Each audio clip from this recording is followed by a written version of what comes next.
कहते हैं कि तारीख किसी न किसी मोड़ पर खुद को दोहराती है। बात कुछ फ़लसफ़े जैसी है, इसलिए पहले ही मामला बता दें। मध्य प्रदेश को वाया आगरा दिल्ली तक के लिए बेहद आसान सफ़र की सौगात मिलने जा रही है।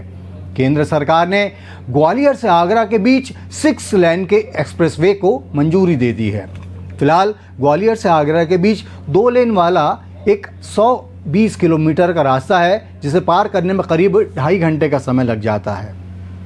नया एक्सप्रेसवे 90 किलोमीटर का होगा और उस पर ये दूरी बमुश्किल 1.5 घंटे में तय की जा सकेगी। इस काम की तारीफ मिल रही है केंद्रीय मंत्री ज्योतिरादित्य सिंधिया को, और यहीं से बात आती है शुरू में कही गई तारीख की।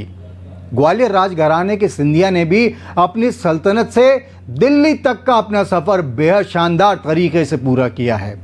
जब वो कांग्रेस में थे तब बतौर सांसद केंद्रीय मंत्री रहे, और भाजपा में आने के बाद भी उन्होंने राजनीति में अपना वही कद तथा पद सुरक्षित रखा है। अब उन्हीं सिंधिया ने राज्य की जनता का दिल्ली तक का सड़क मार्ग का सफ़र और सुखद करने की दिशा में बड़ा कदम उठा लिया है। कई हज़ार करोड़ रुपए की लागत से बनने वाले एक्सप्रेसवे का काम आने वाले लगभग 2.5 साल में पूरा होने की उम्मीद है। सिंधिया ने इस दिशा में कोशिशें की और उनका असर अब सामने आ रहा है। साथ ही सामने आ रहे हैं अतीत के कुछ ऐसे किस्से जो फिर यकीन दिलाते हैं कि समय कभी न कभी खुद को दोहराता है। जब बात सिंधिया की चल रही है तो फिर इसका उदाहरण भी उनसे जुड़ा ही होना चाहिए। बात सन 1967 की है। तब मध्य प्रदेश में द्वारका प्रसाद मिश्र के नेतृत्व वाली कांग्रेस की सरकार थी। ज्योतिरादित्य सिंधिया की दिवंगत दादी विजया राजे सिंधिया किसी समय कांग्रेस में थी। फिर इंदिरा गांधी से मतभेद के चलते वो जनसंघ में आ गईं।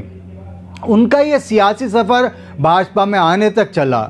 इन्हीं विजया राजे ने द्वारका प्रसाद मिश्र की सरकार के खिलाफ विधायकों की सफल बगावत को अंजाम दिया और कांग्रेस को सत्ता से बाहर कर दिया था।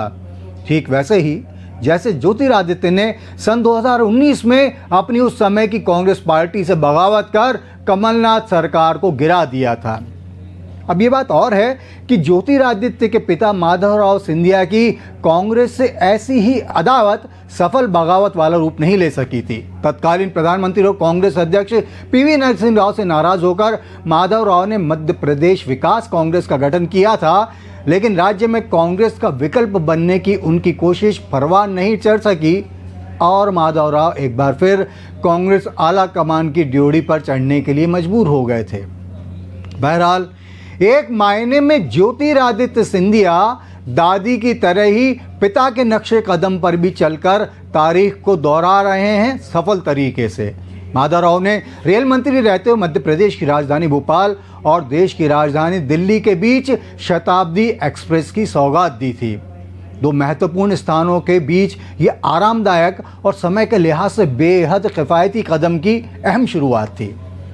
अब एक्सप्रेसवे के जरिए ज्योतिरादित्य भी प्रदेश से दिल्ली के बीच के सड़क वाले सफ़र को ऐसा ही बना रहे हैं। निश्चित ही ऐसे काम सियासी लाभ के लिए भी किए जाते हैं, लेकिन तारीख को दोहराने वाले काम की जनता अपनी सुविधा के लिहाज से तारीफ भी करे तो फिर ऐसी सियासत को भला कौन अनुचित कहेगा।